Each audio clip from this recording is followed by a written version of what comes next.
Isère Économie et Présence, partenaire des entreprises de votre territoire.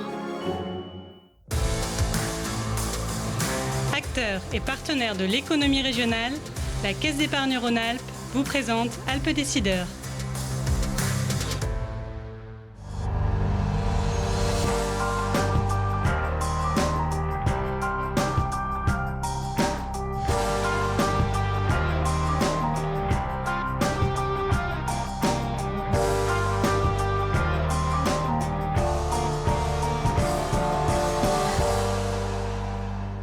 Bonjour à tous et bienvenue dans Alpes Décideurs, le mensuel économique de Télé Grenoble, le rendez-vous des chefs d'entreprise, des partenaires d'affaires ou tout simplement des curieux du monde économique.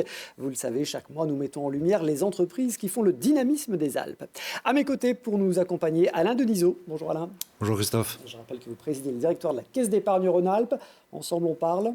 Alors on va parler du bilan économique de la montagne et bien sûr de la saison 2022-2023 qui vient de s'achever. Et puis il y aura la question de l'internaute, bien sûr. De l'internaute, bien sûr. Et nous aborderons le sujet de l'intelligence artificielle générative. Générative. On ne la connaissait pas celle-là, découverte. On va la découvrir. Dans un instant. L'apprentissage, une voie d'excellence particulièrement en vogue. Après des années de stagnation, les chiffres décollent. Le cap du million de contrats pourrait bien être atteint très vite. Exemple de cet engouement sur le campus de l'alternance à Grenoble. À la rubrique innovation, une salle de sport éco-responsable. Elle est présentée comme la première en France. Elle s'appelle Coaching Sport. Et puis focus sur une entreprise un peu particulière, la clinique privée des Cèdres à Échirolles. Plus de 30 millions d'euros de chiffre d'affaires, conforté par une politique d'innovation particulièrement engagée, que ce soit en matière d'organisation ou d'investissement, le tout dans un univers médical pour le moins tendu.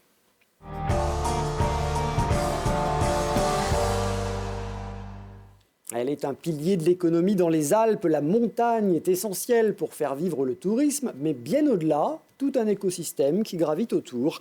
La fin de la saison de ski est là et avec elle, l'heure du bilan, même si on doit le rappeler, l'économie de la montagne, c'est pas que le ski, Alain. Oui, avant de faire le bilan de la saison 2022-2023, parler un peu de l'économie de la montagne, qui bien sûr est majoritairement dominée par le ski, mais pas uniquement. Puisqu'il y a dans nos vallées, principalement, une économie industrielle assez dense, puisqu'aujourd'hui 25% des emplois en Savoie, en Haute-Savoie et dans l'Isère sont des emplois industriels. Alors 25%, c'est un chiffre relatif, à comparer quand même à la 14% de moyenne nationale et aux 15% de la région Auvergne-Rhône-Alpes. Donc il y a une vraie densité industrielle qui accompagne l'économie touristique de la montagne. Ce qui est intéressant, c'est que cette économie industrielle a continué d'investir. J'ai quelques chiffres à vous faire partager. En 2022, en Savoie, les investissements ont augmenté de 11%. En Haute-Savoie de 18% et dans l'Isère de 20%. Alors que la moyenne des investissements industriels en France était de l'ordre de 6%. Donc on voit qu'il y a une dynamique de modernisation, d'innovation, d'investissement qui finalement fait perdurer ce tissu industriel assez intense que l'on voit quand on traverse nos belles vallées. Donc c'est un domaine qui existe, bien évidemment, qui assure de l'emploi durable, qualifié, créateur de valeur ajoutée, mais ce n'est pas le seul puisqu'il y a bien sûr les stations de ski et tout leur écosystème. Voilà, qui ne doivent pas être l'arbre qui cache la forêt, alors précisément le tourisme. Alors le tourisme, c'est un chiffre important en termes touristiques puisque l'économie de la montagne, les stations de ski, est à 80% dans les Alpes du Nord, c'est 20 millions de touristes par an. Ça représente 20 millions et 20% en gros de l'activité touristique de notre pays. C'est 120 000 emplois directs et c'est 20 milliards de retombées économiques globales.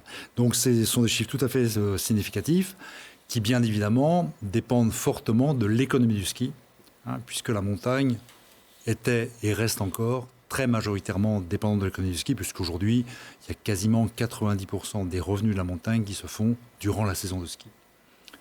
Alors, une saison de ski qui a été assez contrastée, on va dire, selon deux dimensions. Je commençais par la dimension temporelle, climatique. Globalement, la saison de ski est plutôt bonne, pas exceptionnelle, plutôt bonne. Elle s'inscrit dans le même niveau que 2021-2022. Donc une performance plutôt acceptable. Mais avec des contrastes. Alors déjà des contrastes de période. Oui. Janvier, février, très bien. Parce qu'il y avait de l'enneigement, parce qu'il a neigé début janvier, parce qu'il a reneigé fin janvier, que le manteau neigeux restait stable du fait qu'il faisait relativement froid. En revanche, le début de saison, pas terrible. Et la fin de saison, pas terrible non plus. Voilà. Donc ça s'est concentré. Et ça s'est également, on va dire, sectorisé, entre guillemets, en fonction de l'altitude des stations. C'est-à-dire que clairement, sur les périodes plus difficiles en enneigement, les stations de moyenne altitude ont beaucoup plus souffert que les stations de haute altitude. Donc globalement, on a quelque chose qui est plutôt satisfaisant, mais qui est très contrasté en période et en type de station. Et ça se retrouve aussi dans la nature du chiffre d'affaires des principaux intervenants. Ce qu'on peut dresser comme ligne principale, l'hôtellerie a bien marché. L'hôtellerie, les centres de tourisme ont bien, les villages de vacances ont bien fonctionné. La location de matériel a bien fonctionné également. La restauration a bien fonctionné. En revanche, les commerces au pourtour ont moins bien fonctionné, c'est-à-dire qu'on a moins renouvelé son équipement. L'inflation peut-être ? L'inflation qui a joué, bien sûr. Et puis, bien évidemment, si le tourisme de location des skis a bien fonctionné dans les stations de haute altitude, il a beaucoup moins bien fonctionné dans les stations de plus basse altitude. Et puis ce qui a été quand même significatif et à marquer, c'est que la clientèle internationale est revenue, notamment les Britanniques, en janvier, qui ont fait une grosse partie de la saison de ski de janvier. Il faut se souvenir, même si ça ne fait qu'un an, mais ça pourrait être lointain, c'est qu'en janvier en 2022, les Britanniques ne pouvaient pas quitter leur territoire, donc avaient un peu cassé la saison de ski de début d'année 2022. Les Britanniques, c'est quoi, à eux seuls, quasiment un tiers des nuitées ? Oui, c'est un tiers. Ouais. Oui, un tiers des nuitées. Ensuite, il y a les Néerlandais, environ 15%. Les Belges, un petit 10%. Donc les Britanniques sont très présents et on les voit dans toutes nos belles stations. Bon, les opérateurs de remontée mécanique, j'imagine, ont quand même le sourire. Oui, alors ils ont le sourire globalement. Chiffre d'affaires. Oui, le chiffre d'affaires est au rendez-vous. Ils ont subi et souffert le sujet de l'énergie. Évidemment. Voilà. Et donc globalement, les estimations évaluent l'évolution du coût de l'énergie à 15%. Oui. Voilà. Avec une intensification souvent en fin d'année 2022, parce qu'en fait les contrats souvent, on va dire à coût d'énergie moindre, allaient jusqu'à la fin de l'année, et puis un peu de modération début 2023. Notamment sur les enneigements artificiels et parfois sur les remontées mécaniques. Bon, ce qui nous amène à parler de cette économie de montagne, naturellement tournée vers la transition climatique. Elle est tournée vers la transition climatique, on le voit, hein, ça c'est un incontournable. Alors c'est une transition qui devra être volontariste. Hein, voilà. On parle souvent de la montagne comme étant, on va dire, un milieu responsable du réchauffement. En fait, c'est quand même le milieu qui est la première victime du réchauffement climatique, première impactée. Donc il y a ce sujet de transition climatique, hein, la montagne dite 4 saisons, sachant que la structure du chiffre d'affaires est quand même très différente entre la montagne l'été et la montagne l'hiver. Mais on peut être aussi assez optimiste parce que je crois qu'il y a une attente de la part de nos concitoyens et bien au-delà, hein, je pense, d'un tourisme différent, hein, d'un tourisme plus d'espace, d'un tourisme de respiration. Paradoxalement, le réchauffement climatique, s'il dessert fortement les massifs enneigés, les glaciers, sert aussi le tourisme d'été, où il fait moins chaud, où il fera demain moins chaud. Donc on a un mix à avoir et clairement les stations de basse et moyenne altitude seront les premières à devoir s'adapter. Mais ce sont aussi celles qui ont peut-être le plus d'opportunités réelles parce que moins loin d'accès, moins distantes, plus déjà d'équipements. Donc on va peut-être trouver un nouvel équilibre. Les grands enjeux aujourd'hui de la montagne en station, entre guillemets, au-delà du réchauffement climatique, mais qui intègre le réchauffement climatique, c'est la rénovation énergétique de l'immobilier, des bâtiments, qui s'accompagne aussi d'une rénovation, on va dire, des usages.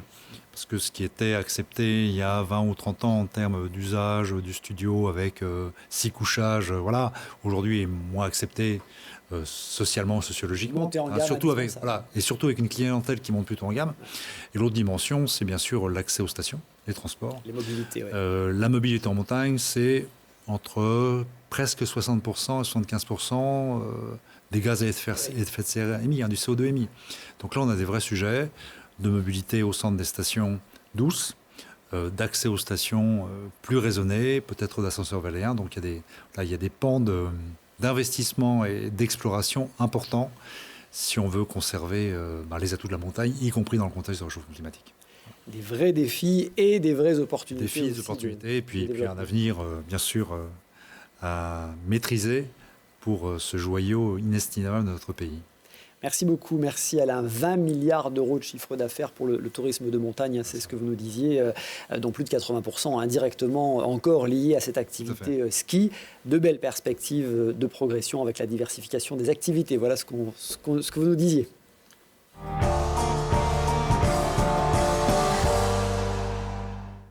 L'objectif des 1 million d'apprentis désormais à portée de main, cette filière d'excellence qui conduit presque à coup sûr vers la qualification et l'emploi, connaît un regain d'intérêt jamais vu jusque-là.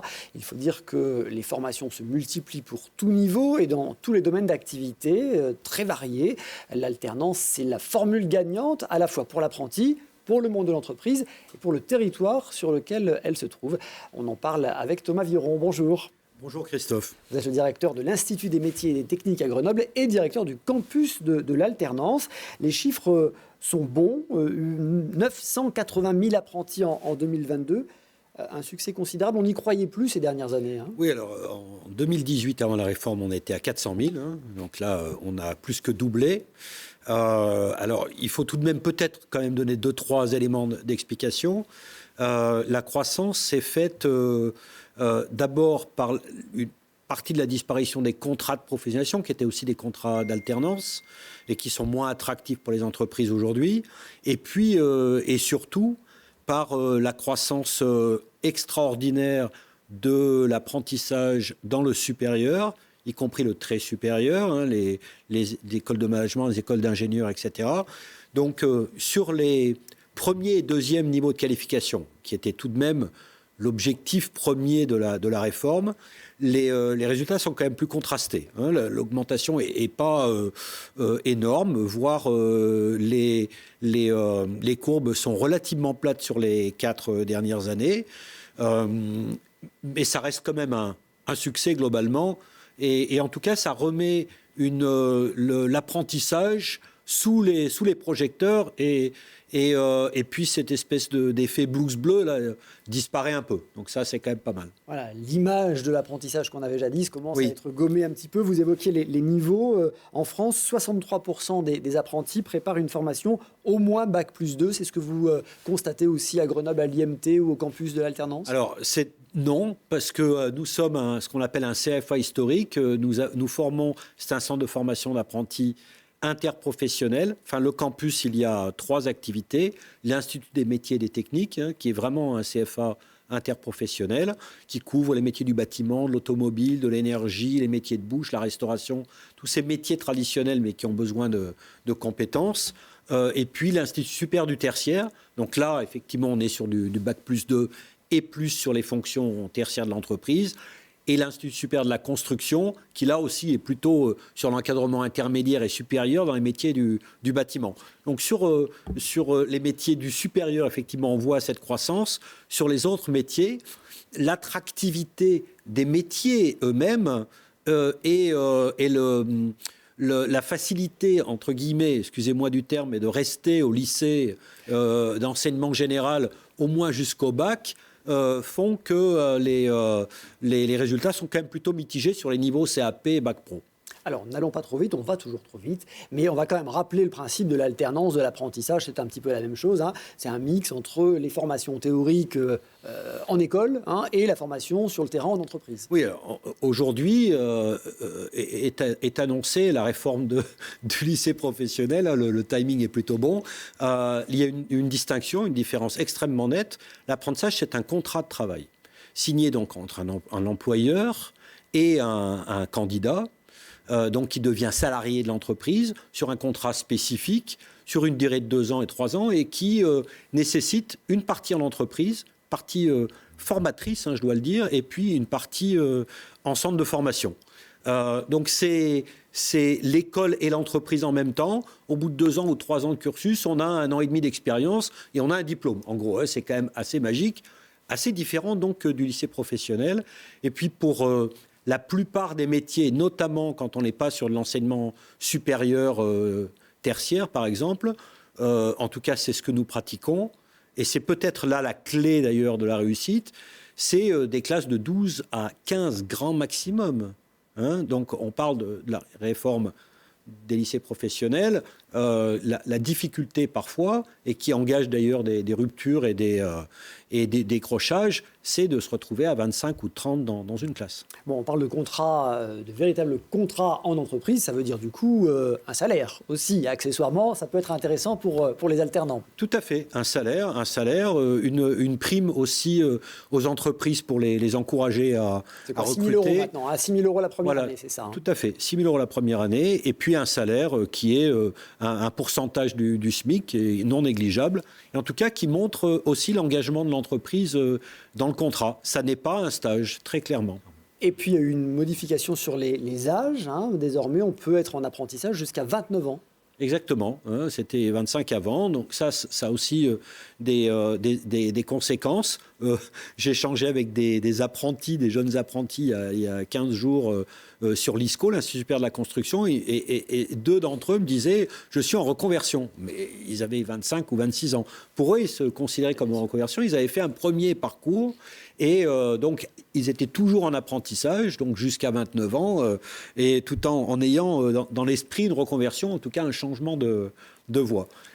Mais je tiens à dire que l'apprentissage est particulièrement efficace sur les premiers et deuxièmes niveaux de qualification. Là, c'est pas moi qui le dis, la DARES, les spécialistes... Le ministère du Travail. Voilà, du ministère du Travail l'évoque chaque année. La valeur ajoutée de l'apprentissage se situe sur les premiers et deuxièmes niveaux de qualification en termes d'insertion professionnelle, puisque l'enjeu premier est tout de même là. C'est trouver de l'emploi, évidemment, mais ça nous invite à rappeler qu'effectivement, on peut être en alternance du CAP jusqu'à quoi, un bac plus 3, plus 4, plus 5. Bac plus 5, nous, on prépare... Là, on a, juste pour vous donner une idée, sur l'Institut supérieur du tertiaire, on a 200 offres aujourd'hui à pourvoir en apprentissage pour la rentrée prochaine. 200 entreprises. On parlait de comptabilité tout à l'heure, jusqu'au DSCG, jusqu'à l'expertise comptable. Des entreprises qui cherchent des apprentis, qui ont du mal, je tiens à le dire. L'attention sur les métiers, elle existe aussi dans l'apprentissage. Dans le supérieur, il y a des besoins et des entreprises qui s'expriment. Mais effectivement, CAP, Bac Pro et BTS, c'est le gros des troupes, en tout cas au campus de l'alternance, qui est, comme vous le savez, géré par la Chambre de commerce et d'industrie de Grenoble. Oui, tout ça, c'est le bras armé de la CCI de Grenoble, oui, tout à en fait. matière d'apprentissage. Et l'objectif étant de fournir, d'amener sur le marché du travail, donc pour les entreprises du territoire, des jeunes qui sont à la fois formés et diplômés. Alors, effectivement, quand on parle d'apprentissage, on pense tout de suite à l'artisanat, mais vous le disiez, il n'y a pas que l'artisanat, il y a aussi des métiers de service, il y a aussi des métiers dans la banque qui s'apprennent par apprentissage. Vous nous expliquerez, Alain, que vous-même, vous faites appel à la Caisse d'épargne Rhône-Alpes. Juste un chiffre, la Caisse d'épargne Rhône-Alpes, c'est 3000 collaborateurs, et nous avons à la rentrée de septembre 240 apprentis, voilà, dont on souhaite bien évidemment conserver... Bien sûr. Les fidéliser. Donc certains chez nous, d'ailleurs, je peux le rappeler. Tous les secteurs d'activité sont concernés, la gestion, la comptabilité, vous le dites. Exactement. Et puis, l'eau, par exemple, qui est... Est-ce que c'est un secteur d'activité ? On parlait en aparté tout à l'heure du sujet de l'eau, qui est un vrai sujet.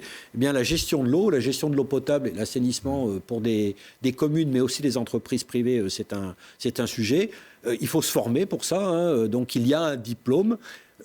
Un CAP, un diplôme de base en 2 ans, et c'est une des formations que nous avons proposées, en partenariat d'ailleurs avec Grenoble-Alpes Métropole dès la rentrée dernière. C'est ce que j'évoquais en introduction, l'alternance, c'est aussi en lien direct avec le territoire sur lequel il évolue. Vous êtes en contact avec, je crois, 1500 entreprises qui accueillent des alternants, avec évidemment les collectivités locales, et vous adaptez les formations à la demande de ces entreprises ou de ces collectivités. Tout à fait. Alors d'abord en volumétrie, on va tenter de former autant de boulangers qu'il en faut, mais pas plus. On va effectivement sur le sujet de l'énergie et de l'eau. Eh bien, là, c'est pas une question d'opportunité, c'est vraiment une question de besoin de territoire. Donc, il nous faut répondre par l'apprentissage. C'est bien un outil qui est à la disposition des collectivités territoriales, qui sont bien sûr employeurs aussi, oui, mais prioritairement des entreprises. Qui emploient Exactement. Quelques chiffres, donc du coup, c'est combien d'alternants entre 2000, c'est 2300 à peu près, oui, 2300, 2400. Taux de réussite, alors, à l'examen? Alors, on va dire ça tourne entre 82 et 87%, tous secteurs confondus chaque année. C'est intéressant parce que c'est aussi bon que les résultats en temps plein dans un lycée, ça ne prouve pas qu'on est meilleur que les lycées, ça prouve que l'entreprise est formatrice. Et ça prouve que l'entreprise joue vraiment un rôle dans l'acquisition de compétences. Autre chiffre intéressant, le taux de placement 6 mois après être sorti de formation. Oui, on est au-delà de 65%, ce qui est clairement très bon et sont des chiffres qui ressemblent aux chiffres nationaux sur les premiers niveaux de qualification en apprentissage. Et c'est vraiment l'élément principal de la réussite de l'apprentissage de mon point de vue. Alors l'IMT, c'est quoi? C'est 70 formations à peu près, c'est ça? Oui, 70, 80. Et le campus de l'alternance, on est encore un peu plus, 90? Voilà, tout à fait. Parce que vous avez créé ce campus de l'alternance. Alors c'est intéressant là aussi en termes d'image. C'est un vrai campus sur lequel on vit. Oui, c'est 5 hectares, c'est un hébergement de 130 lits parce qu'il y a des jeunes qui viennent de loin. C'est des espaces de restauration, de loisirs, c'est des salles de sport. Il y a vraiment... très arboré, magnifique, dans le sud grenoblois. Et on tient à cet environnement-là. Et on n'est pas les seuls, parce que les apprentis le respectent aussi. Vraiment, ils sont très conscients que cet outil est à leur disposition. Je reviens sur la rémunération de l'apprenti, parce qu'on parle beaucoup de mixité sociale ces derniers temps. Là, pour le coup, on est sur une mixité sociale parfaite, parce qu'il n'y a plus cette barrière du coût de la formation, puisque le jeune est rémunéré en partie. Alors, la formation est gratuite. Gratuite, elle est prise en charge par la France Compétences, par l'État. Et effectivement, l'apprenti est rémunéré par son entreprise. Il n'y a plus les petits boulots du soir qui parfois sont compliqués. Ce qui pose vraiment un problème pour certains. Donc l'apprentissage vraiment est accessible pour tous. Elle apporte aussi une responsabilité. Gagner de l'argent dans une entreprise et être rémunéré par un employeur, c'est une responsabilité. On voit vraiment cette prise en considération dès les jeunes de 16-17 ans qui vraiment se transforment en quelques mois. C'est assez remarquable.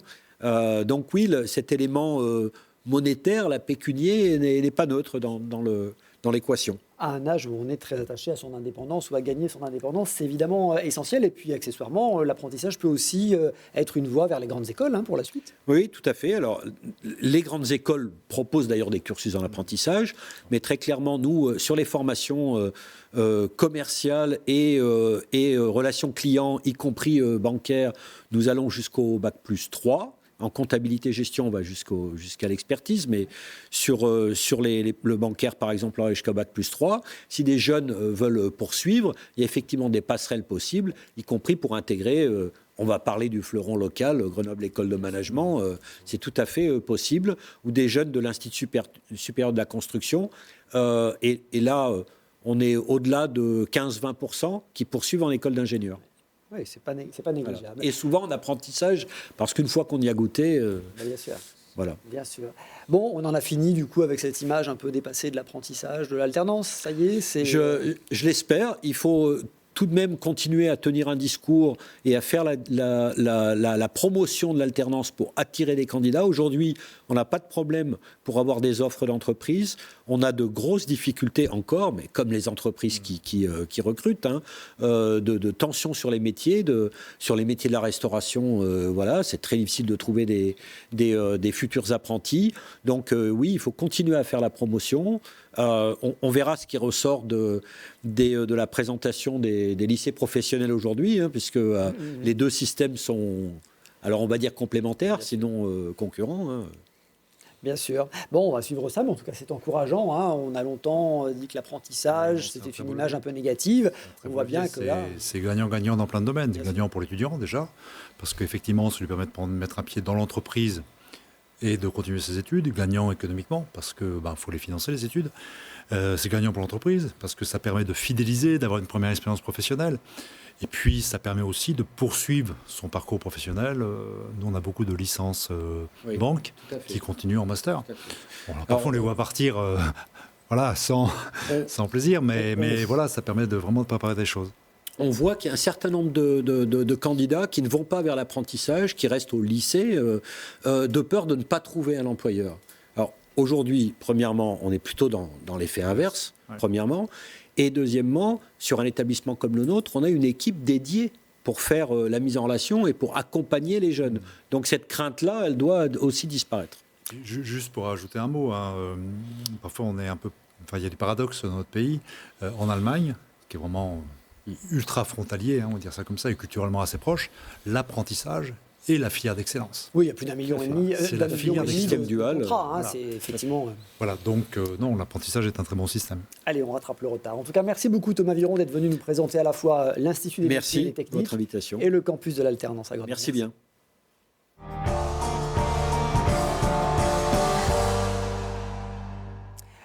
Le concept éco-responsable jusque dans sa salle de sport. Au premier étage du cinéma Pathé-Chavant à Grenoble s'est installé M Coaching Sport. Cette salle d'entraînement est l'une des toutes premières en France à être équipée de machines en bois et à résistance à eau. Autre argument différenciant, l'état d'esprit qui y règne et les services annexes qui y sont proposés. Reportage. Comme tous les jours, Sophie vient faire 2 heures de cardio et de renforcement musculaire dans cette salle de sport, pas comme les autres. Matériaux en bois, spa, espace bar et accompagnement personnalisé. Pour cette ancienne coach sportive, ce complexe éco-responsable est une très bonne alternative aux salles de sport classiques. J'ai eu le gros coup de cœur pour différentes raisons.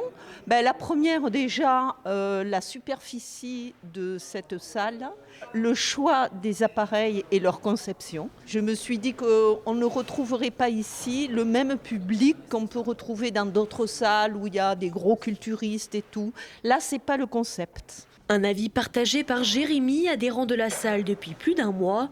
3 fois par semaine, il combine séances de sport et moments détente au spa. Pour lui, le plus important, ce n'est pas la performance, mais l'ambiance du lieu. C'est l'esprit aussi, l'esprit de la salle. On n'est pas là pour faire la prise de masse excessive. C'est histoire de se maintenir et puis d'avoir une bonne condition physique. Ce complexe sportif propose aussi l'accès à un cabinet paramédical ou encore du baby sport. Un éveil musculaire pour les petits pour permettre aux parents de s'entraîner en parallèle. Et c'est cette multitude de services qui a poussé Alexia à s'inscrire dès l'ouverture de la salle. Le fait d'avoir un lieu polyvalent finalement, de pouvoir à la fois se poser pour travailler, boire un café, faire sa séance, toute la partie spa aussi. Je trouve que c'est important parce que ça permet que chacun trouve sa place en fait. Trouver sa place, se sentir accompagné, attendu et valorisé, c'est l'objectif de M Coaching Sport et Spa. Ouvert depuis janvier dernier, ce lieu de vie sportif compte déjà 79 adhérents pour 400 places. Concernant l'abonnement, comptez 90 € par mois sans engagement. Le but de cette salle, déjà, c'était d'être vraiment une alternative aux salles de sport classiques qu'on connaît tous, en garantissant un accompagnement quotidien à chacun de nos adhérents. Il n'y a pas de cours collectif ici. Il y a aussi, bien sûr, l'espace bar, coworking, qui est réservé aux adhérents, qui peuvent utiliser à tout moment. Le côté spa, hammam, sauna, les babysitting prévus les mercredis après-midi pour les parents avec enfants. On est vraiment dans une démarche assez globale et pas centrée uniquement sur le sport, mais pour vraiment être dans le service à la personne pour qu'ils se sentent encore mieux que chez eux. Avec un investissement global d'1 million d'euros, cette salle de sport souhaite à long terme s'installer dans d'autres villes du département de l'Isère. Et en France, on compte près de 5000 salles de sport pour un chiffre d'affaires global d'un peu moins de 3 milliards d'euros. M Coaching Sport et Spa Grenoble s'est volontairement placé sur le marché haut de gamme en opposition au créneau des salles de sport low cost sous enseigne qui se multiplient ces dernières années.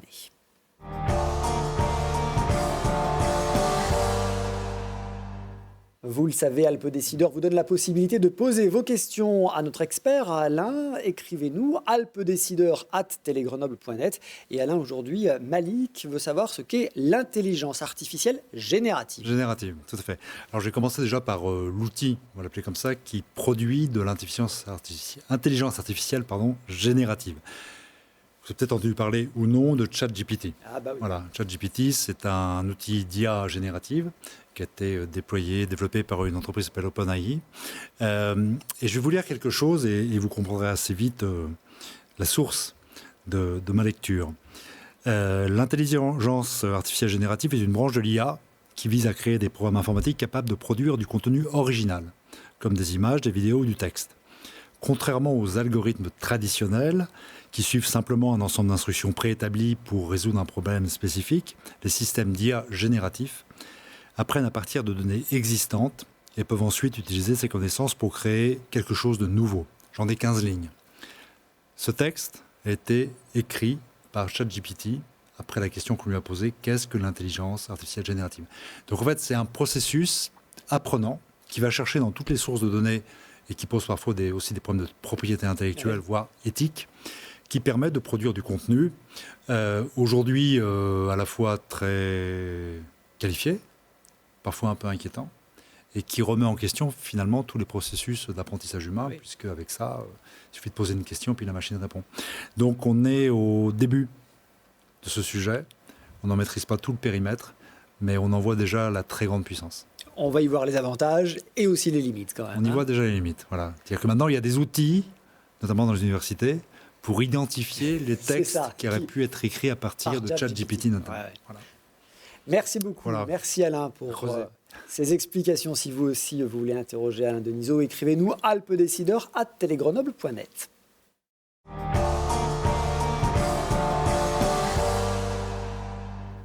Et maintenant, dans Alpes Décideurs, découverte d'une entreprise un peu particulière, la Clinique des Cèdres. Née en 1969 à Grenoble, elle a emménagé dans des locaux tout neufs en 2006 à Échirolles. Forte de 200 lits, elle voit passer des dizaines de milliers de patients chaque année. C'est un établissement privé qui appartient aux médecins qui y travaillent. Et elle est dirigée par le docteur Guillaume Richalet que nous recevons. Bonjour. Bonjour. Merci d'avoir accepté notre invitation. Première question, j'hésitais à dire qu'une clinique privée est une entreprise comme les autres, c'est votre avis? Est une entreprise comme les autres? Oui, tout à fait. Je crois qu'il faut le dire et le redire, c'est une entreprise comme les autres. Il y a des équilibres financiers à trouver et en même temps, on a une relation avec le soin qui est importante et qui fait les fondements de cette entreprise. Mais il n'empêche qu'on reste une entreprise privée, même si elle est financée par l'État, bien entendu, par les caisses nationales de l'assurance maladie. On a des équilibres et si on ne les trouve pas aujourd'hui, les sanctions sont radicales. Donc, bien entendu, on est une entreprise comme une autre, avec une vocation santé très particulière. Oui, un service public évidemment très important. La Clinique des Cèdres, c'est quoi? C'est un peu plus de 30 millions d'euros de chiffre d'affaires? Oui, tout à fait. On a fait une année une bonne année en chiffre d'affaires. Mais attention, là, c'est que du chiffre d'affaires cette année, parce qu'on a travaillé, on n'a pas arrêté de travailler ces dernières années, malgré le Covid. Et encore plus là, avec les problématiques qu'on rencontre un peu dans toutes les régions aujourd'hui, où il y a des patients à soigner, à prendre en charge, et on l'a fait. Donc on a une augmentation du chiffre d'affaires, mais non sans mal, parce que, en parallèle de ça, on a une augmentation des charges de façon assez colossale. Charge de fluides, notamment, vous êtes frappé par la hausse des prix des fluides? Alors pour l'instant, on a maîtrisé ça parce qu'on est engagé encore jusqu'à la fin de l'année. Donc là, on a bien, on va dire, négocié, mais comme une entreprise, voilà. La renégociation des contrats sera peut-être plus... Voilà. Donc ça va être, sur la fin 2023, ça va être un peu rock'n'roll, c'est sûr, 2024, c'est vrai. On a un établissement, comme vous l'avez dit, qui est assez récent. Donc ça, par rapport à pas mal d'établissements, et en particulier sur Grenoble, on est l'établissement le plus récent par rapport aux autres. Donc les structures sont l'isolation et un peu tous les fluides. Aujourd'hui, on a un petit avantage sur l'immobilier, c'est vrai, autant dans le flux des patients, mais aussi dans les économies d'énergie à avoir. Et bien sûr, on doit encore se moderniser, donc encore être à l'écoute de ce qui se passe. Et on ne peut pas rester insensible aux augmentations de tarifs qui vont nous tomber dessus.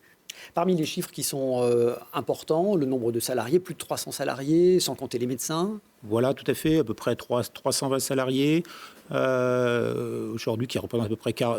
On est à 47% du chiffre d'affaires. La masse salariale est toujours très importante dans la santé. Et c'est assez bien maîtrisé quand on arrive à ces seuils. Même là, donc ça a augmenté récemment parce que la difficulté aussi, c'est ces salariés. Alors, les médecins sont libéraux, bien sûr. C'est une clinique indépendante, encore une fois. 120 médecins. 120 médecins, à peu près. Et donc, l'idée, c'est que de pouvoir travailler, c'est aussi de recruter du personnel et de fidéliser le personnel qu'on a et de trouver aussi un management où chaque personnel, et ça, il faut le dire aussi aux médecins libéraux, de faire très attention au personnel, des relations qu'on a de médecins chirurgiens avec le personnel soignant, mais quel que soit le niveau de médecin, que ce soit une infirmière, que ce soit une aide-soignante, une femme de ménage, un cadre dirigeant. Aujourd'hui, les relations sont primordiales aujourd'hui si on veut conserver une attractivité en dehors même des salaires. C'est fondamental. Évidemment. Alors, parmi les chiffres qu'on peut effectivement citer, le nombre de patients, plus de 50 000 patients qui passent entre vos murs chaque année, 20 000 opérés, 25 000 passages aux urgences et un millier de patientes en maternité. On reviendra là-dessus. L'activité chirurgicale est prédominante quand même dans l'établissement ? Ah oui, complètement, oui. La base, la clinique des Cèdres, quand elle était anciennement sur Grenoble, donc elle a déménagé, donc c'était quasiment une activité chirurgicale. Lors de son déménagement en 2006, avec les ARS, il y avait un engagement aujourd'hui de pouvoir avoir accès à créer ce nouvel établissement sur Échirolles en échange d'une participation au service public hospitalier type urgence et service de gériatrie, médecine-gériatrie. Je n'ai jamais dérogé à cet engagement. Moi, j'ai repris la direction générale en 2008. Et je pense que je suis très, très fier de pouvoir maintenir cette activité de participation au service public hospitalier. Je pense qu'aujourd'hui, que ce soit le CHU de Grenoble aujourd'hui, sont reconnaissants de l'engagement que la clinique des Cèdres a eu sur le territoire grenoblois, à participer à continuer à avoir un plateau technique ouvert 24 heures sur 24 au public, 365 jours par an. Vous connaissez un peu les histoires de la région et d'autres régions aussi aujourd'hui, avec des hôpitaux ou des cliniques privées qui ont dû fermer leurs urgences à partir de 18 heures aujourd'hui. Donc on s'est engagé. Et aussi, malgré le cœur du réacteur qui est l'activité chirurgicale, de développer aujourd'hui un service de court séjour de médecine aiguë gériatrique, on appelle ça, qui est le plus grand service de médecine aiguë gériatrique de l'agglomération, au-dessus du CHU, médecine aiguë court séjour, 28 lits de court séjour, alors que le CHU en a 24, et on est un établissement privé dont la vocation était initialement que de la chirurgie. Mais ce n'est pas pour autant qu'on réduit l'activité chirurgicale, qui est notre cœur de métier. Bon, puis vous évoquiez effectivement les urgences. On rappelle qu'il n'y a plus que le CHU et la clinique des Cèdres qui font des urgences 24 heures sur 24. Et la clinique des Cèdres est aussi engagée dans cette amélioration d'accès aux soins. Vous venez d'ouvrir un PACI, un point d'accueil pour soins immédiats, qui a été présenté à son ouverture comme une première en France. C'est une sorte de cabinet de garde. Vous allez comprendre avec ce reportage. C'est avec le contexte actuel, pénurie de médecins et saturation des services des urgences, que la clinique des Cèdres a décidé d'ouvrir le PACI, un point d'accueil pour soins immédiats qui a pour but de désengorger les urgences de la clinique des Cèdres et celle du CHU de Grenoble, les deux seules ouvertes 24 heures sur 24 après les fermetures partielles des urgences de l'hôpital de Voiron et de la clinique mutualiste. On sent tout à fait une augmentation de fréquentation de ces services. Et encore plus le soir, ce qu'on appelle en nuit légère, c'est-à-dire de 20h à minuit. Et donc on a essayé de mettre en place un système pour pallier, ou du moins pour fluidifier l'arrivée de patients. Donc tous les patients qui viennent spontanément, on les reçoit. Donc c'est pour ça que d'avoir une structure en parallèle, pas en amont j'ai envie de dire, mais en parallèle de notre service des urgences, nous permet d'avoir un tri, mais un tri où on a une vision d'un médecin aidé d'examens paracliniques, donc radiologiques ou biologiques, pour pouvoir faire ce tri, et pas un tri téléphonique.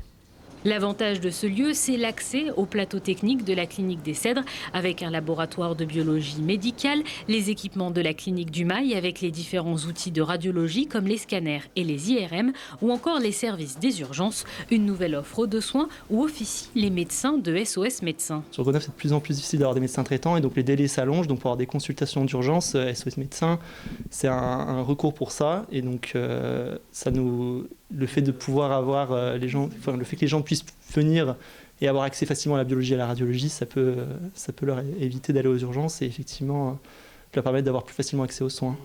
Après une chute dans les escaliers, Aurélie ne pouvait pas attendre d'avoir un rendez-vous avec son médecin traitant. Elle s'est donc tournée vers le PACI, une bonne solution selon elle. Typiquement, c'était une consultation un peu en urgence, donc forcément mon médecin traitant n'avait pas de place.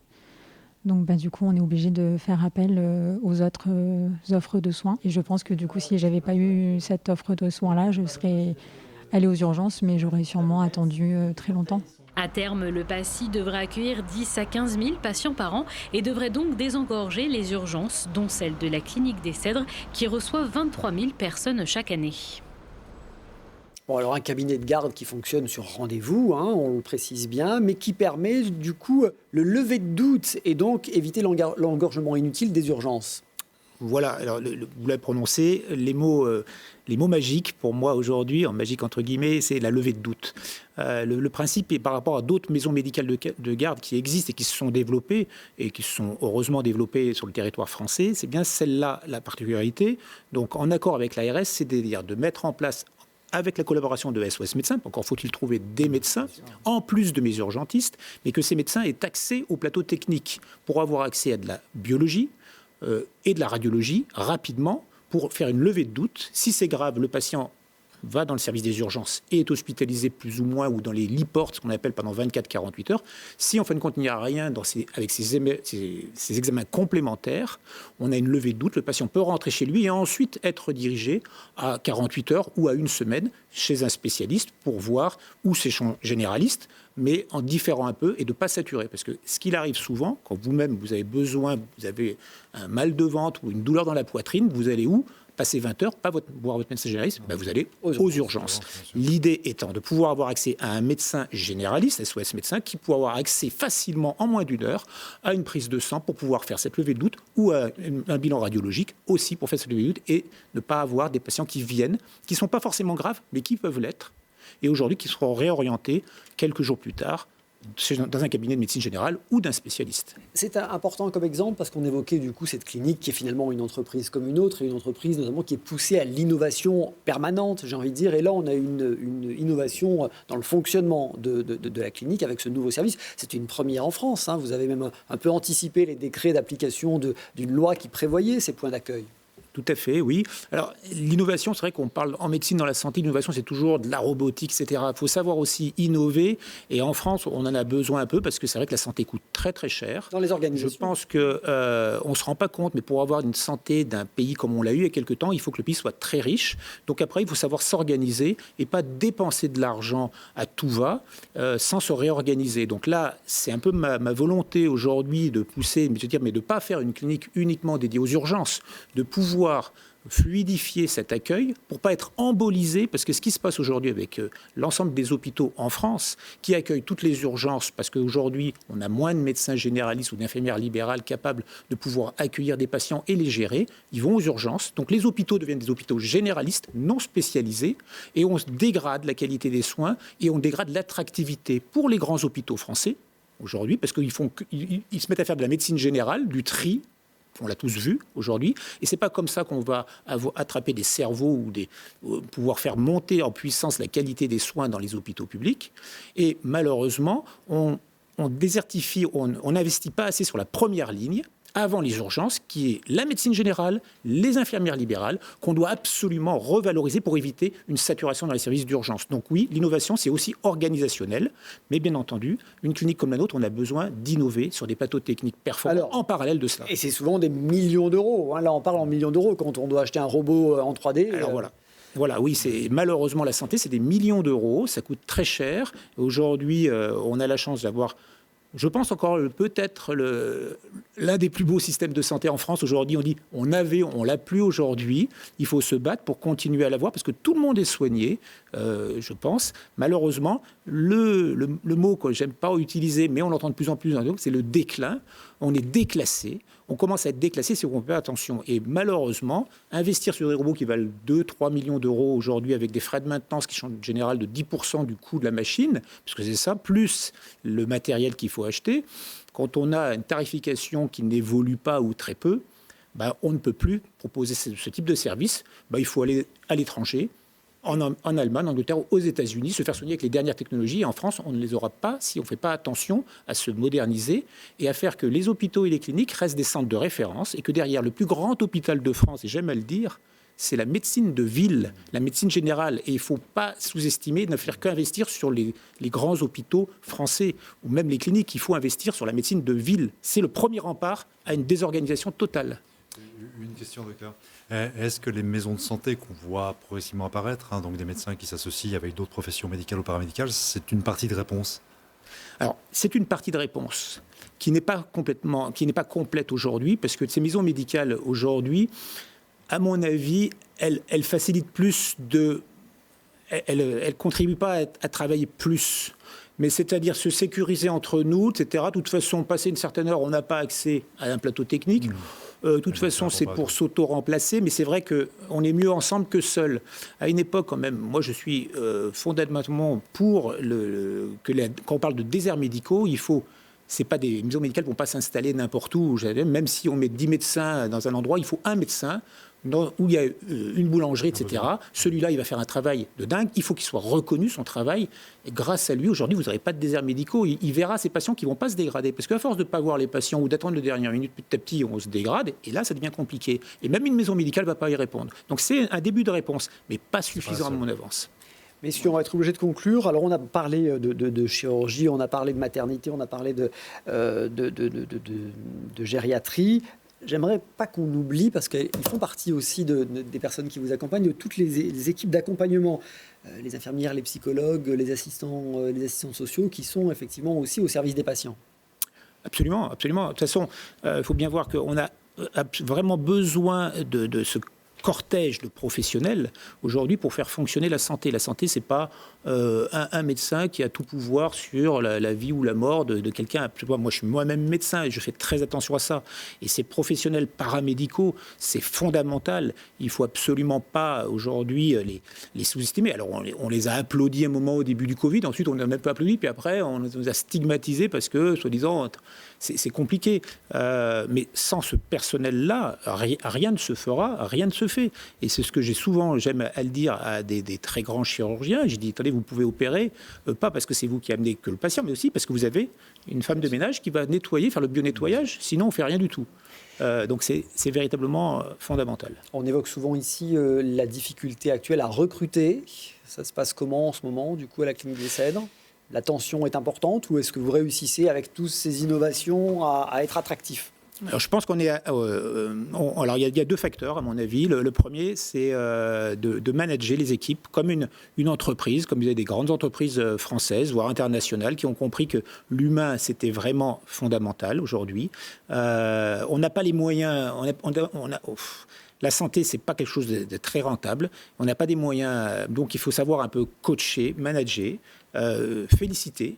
Et entraîner tout le monde dans le même sens, c'est très difficile. C'est un métier, je pense, un métier qu'on apprend sur le terrain, parce que moi, à la base, je suis que médecin. Alors, c'est vrai que l'humain, c'est le bien le plus précieux, parce que j'ai fait des études pour ça. Mais en même temps, j'ai une entreprise aujourd'hui. Une entreprise, je ne peux pas être que philanthrope en disant non, bien sûr, on va faire que soigner à perte. À perte, au bout de 6 mois, l'entreprise, elle est fermée. Donc, il faut aussi poser ça. Je pense que dans le domaine hospitalier, il faut prendre conscience de ça aujourd'hui. Ils ont un très bel outil. À eux de faire un peu aussi, de savoir qu'on ne peut pas toujours réclamer, tout avoir. Et voilà, je pense que c'est un mélange des deux. Et puis la situation économique territoriale de santé sur Grenoble, avec des services qui ferment aujourd'hui, moi je veux absolument rien lâcher, ne rien fermer. Donc il y a une certaine fierté de mes équipes d'être dans le dernier établissement aujourd'hui où on a 100% des blocs opératoires ouverts, 100% des lits sont ouverts à la clinique des Cèdres, et j'ai, on va dire, hormis quelques peut-être arrêts maladie, congés maternité, etc., un turnover classique, 100% des postes sont occupés à la clinique des Cèdres. Et je le rappelle, 320 salariés, plus les médecins. Merci beaucoup, docteur Richelet, d'être venu nous présenter cette clinique des Cèdres. Merci Alain d'avoir été avec nous ce mois encore, et merci à tous de votre fidélité. Vous pouvez bien sûr voir et revoir Alpes Décideurs sur Internet, télégrenoble.net. À très vite.